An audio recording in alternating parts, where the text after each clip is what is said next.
नमस्कार, जोहार झारखंड देख रहे हैं आप। मैं हूं शुभे मिश्रा आपके साथ। चलिए करते हैं बुलेटिन की शुरुआत। बोकारो के बारी कोऑपरेटिव कॉलोनी में एसबीआई के एटीएम में अपराधियों ने फायरिंग करके दहशत फैला दी। सूचना मिलते ही सेक्टर 12 पुलिस मौके पर पहुंची और घटनास्थल से खोखा बरामद किया गया। वारदात के पीछे किसका हाथ है और गोलीबारी की वजह क्या है, इसका पता फिलहाल नहीं चल सका है, पर बोकारो पुलिस ने गोली चलाकर दहशत फैलाने वाले अपराधी को जल्द गिरफ्तार करने का दावा किया है।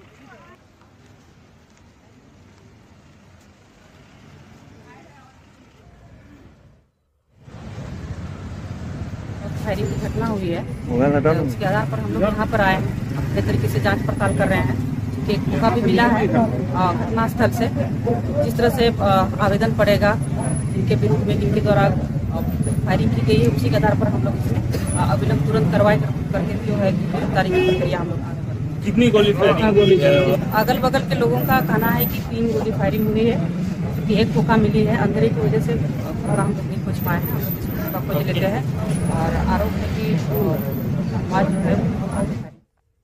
और साहिबगंज सदर अस्पताल में संवेदनहीनता की तस्वीर देखने को मिली। अस्पताल में इलाज के दौरान गोपालपुर की आरती देवी की मौत हो गई थी। शव को वापस पैतृक गांव ले जाने के लिए परिजनों ने ट्रैक्टर मंगाया, पर वार्ड से अस्पताल के गेट तक शव को ले जाने के लिए एक स्ट्रेचर तक नहीं मिली। लाचार परिजनों ने महिला का शव कंधे पर लादा और उसे बाहर लेकर गए। जहां रखी चारपाई पर शव को लिटाया गया और उसे ट्रैक्टर पर लादा गया। वहां मौजूद अस्पताल का स्टाफ और गार्ड मूक दर्शक होकर यह हृदय विदारक नजारा देखते रहे, पर किसी ने परिजनों की ओर मदद का हाथ तक नहीं बढ़ाया। परेशान परिजन महिला का शव ट्रैक्टर पर ढोकर ले गए।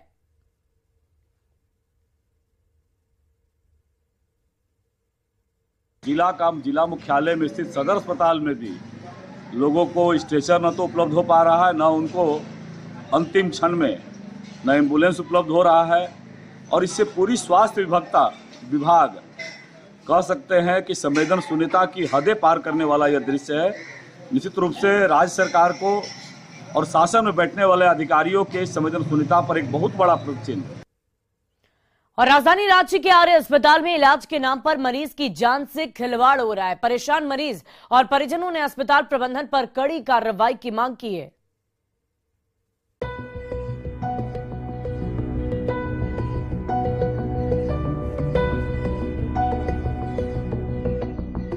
आर्य अस्पताल के रवैये ने निजी अस्पतालों में इलाज के नाम पर चल रही मनमानी और मरीजों के शोषण की पोल एक बार फिर खोल दी है। इस बार इसके शिकार बनी सुनीता देवी। पेट में दर्द बढ़ा तो इलाज के लिए वो आर्य अस्पताल पहुंची। डॉक्टर ने चेकअप करके एडमिट होने को कह दिया। परिजनों ने तुरंत 10,000 रुपए जमा कराया। उसी दिन 5,000 रुपए और जमा कराए गए और सुनीता देवी को जनरल वार्ड में एडमिट कर लिया गया। 18 फरवरी को भी 8,000 रुपए जमा कराए गए। 6 दिन तक इलाज के नाम पर खेल होता रहा। एक दिन गुजरता गया और 20 फरवरी को इलाज हो गया। परेशान परिजनों ने बीमारी के बारे में पूछताछ की तो डॉक्टर रूपक कुमार और स्टाफ ने परिजनों से बदसलूकी की।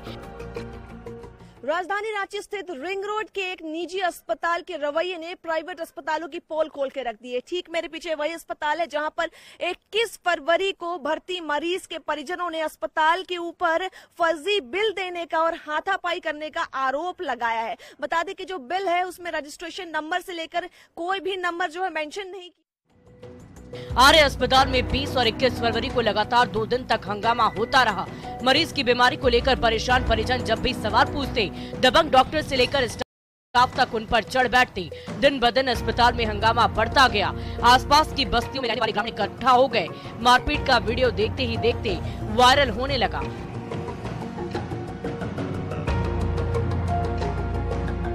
बार बार के सवाल जवाब और हंगामे के बीच आर्य अस्पताल के स्टाफ ने मरीज सुनीता देवी को जबरन गेट से बाहर निकाल दिया, पर उनकी बीमारी ठीक नहीं हुई थी। वो अब भी पेट दर्द से कर्राह रही थी, पर मोटी रकम वसूलने और इलाज के नाम पर 1 सप्ताह तक ढोंग करने के बावजूद न दर्द से राहत मिली और न मर्ज से छुटकारा मिला।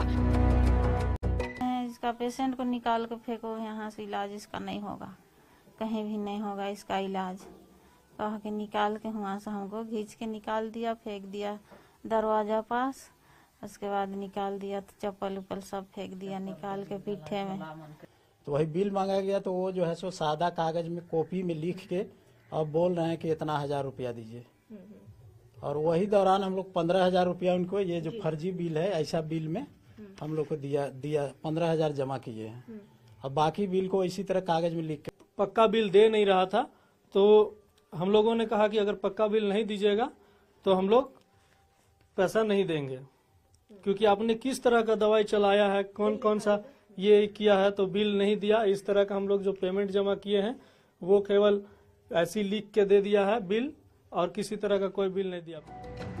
इलाज के नाम पर दुकानदारी चला रहे आर्य अस्पताल का न रजिस्ट्रेशन आईटी है और न ही जीएसटी नंबर। जाहिर है यहाँ मरीजों की जान चिकित्सा के नाम पर अवैध वसूली का खेल खुलेआम चल रहा है।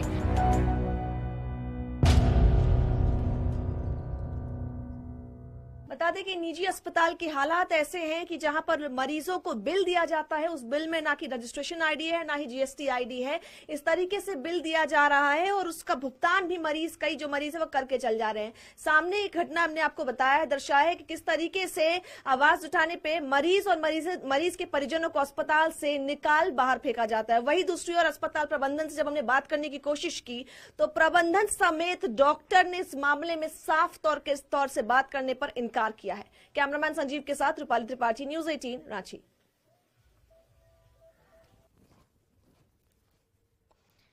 हजारीबाग की राजेंद्र लॉज में अचानक गैस सिलेंडर में ब्लास्ट हो गया और इससे लॉज की बिल्डिंग तहस नहस हो गई। धमाके की आवाज सुनकर लॉज में रहने वाले स्टूडेंट बाहर भाग निकले। हादसे में सेकंड फ्लोर के 2 कमरे पूरी तरह से बर्बाद हो गए, जबकि लॉज के शीशे टूटकर चारों ओर बिखर गए। 12 कमरों में लगे ताले भी टूट गए। दरअसल बाबूगांव चौक के राजेंद्र लॉज की दूसरी मंजिल पर 2 स्टूडेंट खाना पका रहे थे और तभी गैस सिलेंडर में अचानक धमाका हुआ और इसकी आवाज दूर दूर तक सुनाई दी। धमाके के बाद कुछ कमरों में आग भी लग गई और बाद में फायर ब्रिगेड ने आग पर काबू पा लिया।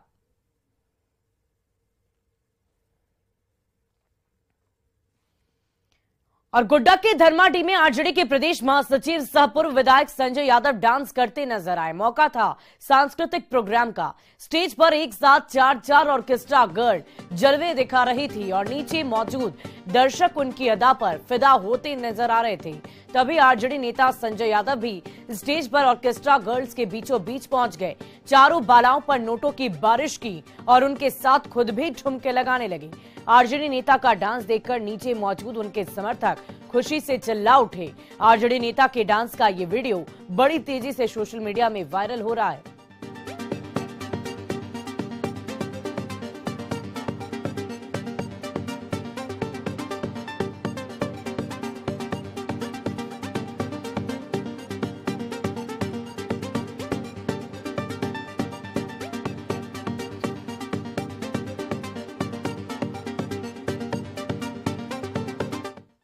वहीं झारखंड विधानसभा अध्यक्ष रविन्द्रनाथ महतो की ओर से बजट सत्र से पहले बुलाई गई सर्वदलीय बैठक में बीजेपी नदारद रही और इस पर सीएम हेमंत सोरेन ने सवाल भी उठाए। जवाब में बीजेपी विधायक सीपी सिंह ने कहा कि अब तक बीजेपी विधायक बाबूलाल मरांडी को विपक्ष के नेता का दर्जा नहीं मिला है। स्पीकर तटस्थ रहने की बजाय बार बार सरकार का समर्थन करते हैं, तो बीजेपी स्पीकर की बुलाई गई बैठकों में आखिर क्यों जाएगी।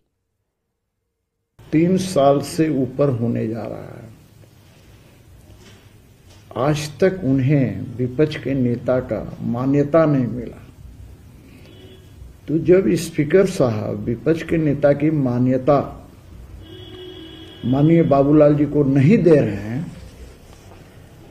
तो बैठक में जाकर क्या करेगा। और बीजेपी विधायक बिरंची नारायण ने कहा कि रामगढ़ विधानसभा उपचुनाव में एनडीए उम्मीदवार की जीत तय है। लोग केंद्र सरकार की कल्याणकारी योजनाओं को भूले नहीं हैं। साथ ही भ्रष्टाचार में डूबी हेमंत सरकार से लोग त्रस्त हैं और इसका असर इस चुनाव में देखने को मिलेगा। बिरंची नारायण ने एनडीए उम्मीदवार सुनीता चौधरी के पक्ष में कई इलाकों में जनसंपर्क अभियान चलाया।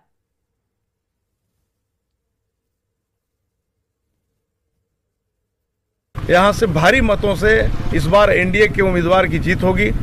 यहाँ जो माहौल है वो पूरी तरह से मोदी जी ने जो काम किए हैं, चाहे मोदी जी जो कोरोना काल में मुफ्त में वैक्सीन दिया हर व्यक्ति को 2-2 बार 3-3 बार, या फिर जो अनाज देने का काम गरीबों को आज भी मोदी जी के द्वारा किया जा रहा है, उसे इस क्षेत्र की जनता भूल नहीं पा रही है। साथ ही राज्य सरकार की जो नाकामियां हैं, जो भ्रष्टाचार है, वो भी गांव-गांव में लोगों के सिर चढ़कर बोल रहा है। साहिबगंज की तालझारी रेलवे स्टेशन से एक बांग्लादेशी युवक को हिरासत में लिया गया। पुलिस की पूछताछ में उसने खुद का नाम नाजमुल हवलदार और पता बागेरहाट बताया। सागर नामक बिचौलिए ने 20,000 रुपए लेकर इसे सिलहट के रास्ते बॉर्डर पार कराया। सिलहट से उसे नई दिल्ली ले जाया गया, जहां काम दिलाने का वादा किया गया था, पर वो वहां पर नहीं रह पाया और ट्रेन पकड़कर तालझारी पहुंच गया। यहां से वो बांग्लादेश वापस लौटने की कोशिश कर रहा था, पर तभी तालझारी पुलिस की नजर उस पर पड़ी। उससे पूछताछ में कई खुलासे होने की उम्मीद है। बांग्लादेश एड्रेस पुलिस स्टेशन कोथा हलो? पुलिस यहाँ कैसे मोरलगंज डिस्ट्रिक्ट খুলনা। তো এখানে কেমন করে আসলা? এখানে আমারে যে আমি বাংলাদেশ থেকে কাজের জন্য যে ভালো সম্পর্ক ছিল সাথে যোগাযোগ করছি, কাজ দেওয়ার কথা বলে हमारे बांग्लादेश থেকে নিয়ে আসছে। और पाकुड़ में बाइक चोरी की घटनाएं जो लगातार बढ़ती जा रही है। ताजा मामला हरिणडागा बाजार स्थित मारवाड़ी धर्मशाला के पास का बताया जा रहा है, जहां एक काली रंग की बाइक घर के सामने से चोरी हो गई। बाइक मालिक अपने घर के पास बाइक खड़ा कर अंदर गया और थोड़ी ही देर बाद वापस आने पर बाइक वहां से गायब हो गई थी। पास के इलेक्ट्रॉनिक दुकान में सीसीटीवी फुटेज को देखा गया, जिसमें 2 चोर बाइक लेकर भागते नजर आए। फिलहाल पुलिस सीसीटीवी फुटेज के सहारे चोरों की पहचान करने में जुटी हुई है।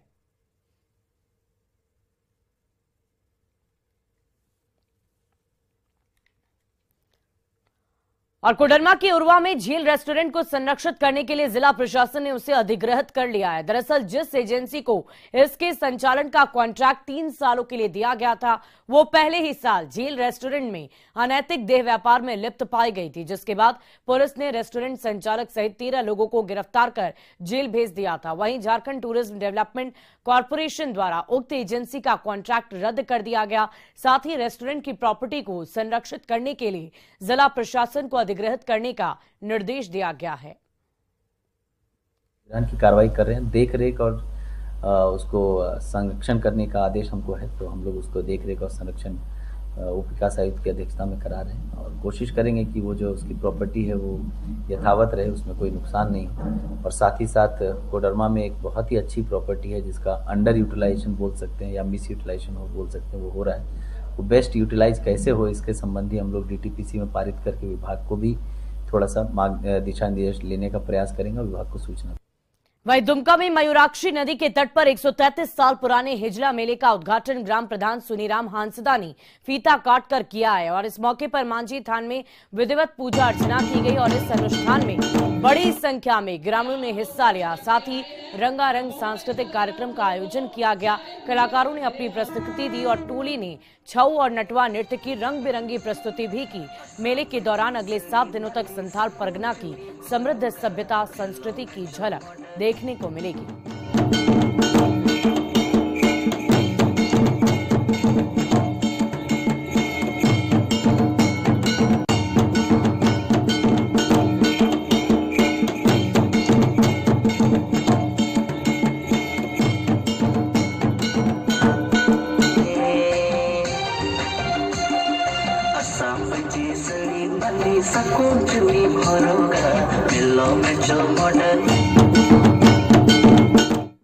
आप सभी लोगों से यह अनुरोध है कि अधिक से अधिक संख्या में मेला में भाग लेकर के आप इस मेला को सफल बनाएं। ये मेला आप सभी लोगों के लिए है, हम सभी लोगों के लिए है और मैं प्रशासन की तरफ से जो सभी पदाधिकारी हैं उनको भी धन्यवाद देना चाहता हूं कि आप लोगों ने अपेक्षाकृत कम समय में काफी मेहनत करके, काफी अच्छा प्रयास करके इस मेला को सफल बनाने के लिए अपनी तरफ से योगदान दिया है। चाहते हैं कि ये मेला जो है कि 7 दिन जो चलेगा, इसमें है जगह जगह पर पुलिस और प्रशासन का जो है कि प्रतिनियुक्ति की गई है आपकी सुविधा के लिए, आपको जो है कि आवागमन के लिए, कि कहीं से जो है कि ट्रैफिक की कोई अवस्था ना हो, इस ओर जो है कि पूर्ण ध्यान दिया गया। लेकिन साथ साथ जनता से अपील है कि आप जो है कि इसमें भी अपना कोऑपरेशन करेंगे। और राजधानी रांची में रिमांड के पहले दिन ईडी ने चीफ इंजीनियर वीरेंद्र राम से कड़ी पूछताछ की। उसके आय के स्रोत के साथ साथ राजदारों के नाम उगलवाने की कोशिश की गई है। रिमांड पर चीफ इंजीनियर ईडी के तीखे सवालों से सामना। काली कमाई आखिर कहां से आई?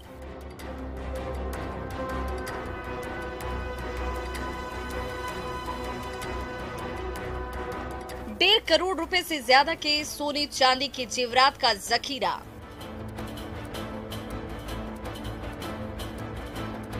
ऑडी, फॉर्च्यूनर, स्कोडा और इनोवा जैसी 9 महंगी कारों का बेड़ा। दिल्ली, रांची और जमशेदपुर के पॉश इलाके में आलीशान बिल्डिंग। आप भी चकरा गए ना? हर महीने नियत मासिक पगार पाने वाले एक सरकारी मुलाजिम आखिर रातों रात अरबपति कैसे बन बैठा? ईडी ने जब देश भर के 24 ठिकानों पर लगातार 2 दिन तक छापेमारी की तो झारखंड के ग्रामीण कार्य विभाग के मुख्य अभियंता वीरेंद्र राम की काली कमाई के पूरे देश भर में फैले साम्राज्य की परत दर परत खुलकर सामने आती गई। किसी ठिकाने से सोने चांदी के अंबार लगते गए तो कहीं से करोड़ों की कारों का काफिला मिलता गया। छापे में पता चले चीफ इंजीनियर के बिल्डिंग, फ्लैट, जमीन और मकान के खुलासे ने हर तरफ हड़कंप मचा दिया। करोड़ों के कैश के साथ साथ बैंक खातों में जमा अकूत रकम और निवेश के कागजात का हिसाब किताब तो ईडी अभी लगा ही रही है। देखिए, वीरेंद्र राम भ्रष्टाचार का एक छोटा नुमाइंदा है। इस खेल के पीछे बड़े बड़े राजनीतिज्ञ, सरकार में आसीन नौकरशाह और ऐसे कई मंत्रियों का संरक्षण है, ये मैं दावे के साथ कह सकता हूं। ईडी ने 2 दिन की छापेमारी में वीरेंद्र राम की बेशुमार संपत्ति का पता तो लगा लिया, पर उसने वो संपत्ति अर्जित कैसे की, उसमें किन किन नेताओं और अफसरों का हिस्सा है, कमीशन खोरी का नेटवर्क कहां तक फैला है, ऐसे कई सारे सवाल हैं जिसका जवाब केंद्रीय जांच एजेंसी को लगाना है। जाहिर है, कोर्ट से मिली 5 दिन के रिमांड के दौरान ईडी के अफसर वीरेंद्र राम से इन्हीं सवालों का जवाब जानने की कोशिश कर रहे हैं और जैसे जैसे इस भ्रष्ट इंजीनियर के राजदारों के नाम सामने आएंगे, वैसे वैसे सियासी और प्रशासनिक महकमे में छिपे सफेद पोशों की असलियत भी सामने आती चली जाएगी। इस पूरी संपत्ति में सिर्फ और सिर्फ वीरेंद्र राम की ही भूमिका नहीं है, बल्कि बहुत सारे लोग हैं जो इस कमीशन के खेल में उनकी भी हिस्सेदारी रहती थी। एक पहला अगर हम कहें तो पहला मोहरा पकड़ा गया है, अभी कई मोहरों पर दाव लगेंगे और ऐसे लोग पकड़े जाएंगे जो शायद चौंकाने वाले होंगे। रिमांड के दौरान ईडी के तीखे सवालों का सामना कर रहे चीफ इंजीनियर वीरेंद्र राम के सामने अब कोई चारा बचा नहीं है, क्योंकि उसकी काली कमाई अब देश की जनता के सामने आ चुकी है। और देखिए, राजधानी रांची से आपको बड़ी खबर बता दें, जहां दुष्कर्म में पीड़ित बच्ची का बयान दर्ज किया गया है। रांची सीडब्ल्यूसी ने ये बयान दर्ज कराया है। परिजनों को बच्ची सौंप दी गई है। डोरंडा में बच्ची के साथ दुष्कर्म की घटना को अंजाम दिया गया था। 21 फरवरी को एफआईआर दर्ज की गई थी। ये बड़ी जानकारी आपको राजधानी रांची से दे रहे हैं, जहां इस वक्त परिजनों को बच्ची को सौंप दिया गया है। डोरंडा में बच्ची के साथ 21 फरवरी की तारीख को दुष्कर्म की वारदात को अंजाम दिया गया। झारखंड विधानसभा का बजट सत्र 27 फरवरी से शुरू हो रहा है और इस सिलसिले में स्पीकर ने सर्वदलीय बैठक बुलाई, पर बीजेपी के विधायक इस मीटिंग से नदारद रहे।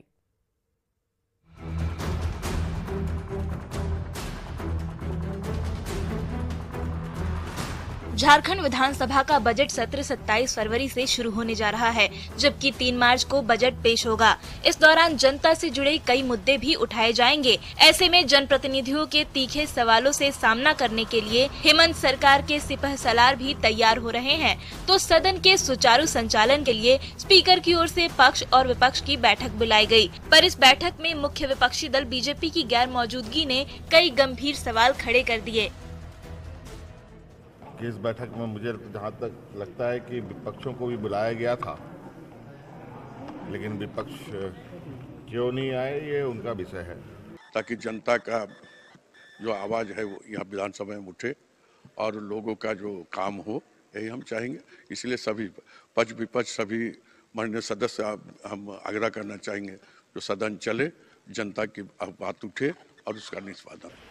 देखिए, सरकार बिल्कुल तरह से तैयार है और माननीय सदस्यों का जो सवाल आएगा उसका सरकार जवाब देगी और सुचारू रूप से चलेगा। और सभी माननीय सदस्यों से आग्रह है कि जो क्षेत्र का ज्वलंत मुद्दा है। स्पीकर की ओर से बुलाई गई सर्वदलीय बैठक में बीजेपी की गैर मौजूदगी के बावजूद माले विधायक विनोद सिंह और निर्दलीय विधायक सरयू राय विपक्ष की भूमिका में दिखे। दोनों विधायकों ने सरकार का ध्यान बजट पर होने वाली चर्चा और सरहुल पर्व पर दिलाया।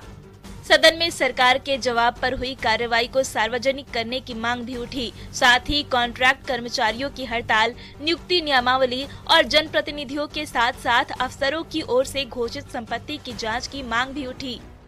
हो रहा है, लोगों की उम्मीदें हैं तो सरकार जो प्रश्नों के हैं वो जवाब सही तरीके से दे और जो पहले जिन चीज़ों का जवाब दे चुकी है उस पर क्या कार्रवाई हुई है इसके प्रति सरकार गंभीर रहे। ये विवाद चल रहा है कि सरहुल 23 अप्रैल को है या 24 मार्च को। 24 मार्च। अब इस पे ही हुआ कि भाई सरकार को तय करना है, सरकार जिस छुट्टी को नियोजन नीति, स्थानीय नीति, गिरती कानून व्यवस्था, हाथी का उत्पात और ईडी की कार्रवाई जैसे मुद्दे विपक्ष ने झोली में भर रखा है, तो सत्ता पक्ष भी विपक्ष के हमलों से बचाव करने की तैयारी में जुटी हुई है। ऐसे में झारखंड विधानसभा के बजट सत्र में इस बार भी हंगामा होना तय माना जा रहा है। अविनाश कुमार, न्यूज़ 18, रांची। और फिलहाल इस बुलेटिन में अभी के लिए बस इतना ही, लेकिन न्यूज़ 18 बिहार झारखंड पर खबरों का सिलसिला लगातार जारी है।